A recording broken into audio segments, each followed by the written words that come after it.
ለምን ብዬ ሌባ ይላል። የሰው ልጅ ኃጢአት ሰንኮፉ እንዲነቀል በቀራንዮ ላይ በሌቦቹ መሃል ጌታችን ሲሰቀል የሾህ አክሊል ደፍቶ ስለኔ ሲሰዋ በደሙ ሊያጸድቀኝ ገነትና ሲኦል ቆሞ አየኋቸው በግራና በቀኝ።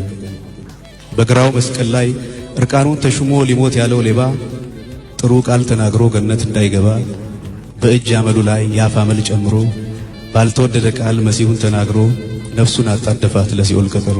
የቀኙ ሌባ ግን ጌታውን ያወቀ ለብዙ ዓመት ሰርቆ አንድ ያምኖ ጸደቀ። እንዴት ያለ ዕድል ነው ወደ ኋላ ኖሮ ቢሰርቁም አይገኝ።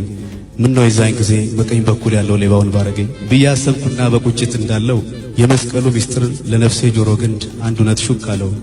በዓመተ ምሕረቱ መጽሐፉ እንዳለው አሁን ማረኝ ካልኩት ለካ አሁን ድናለሁ።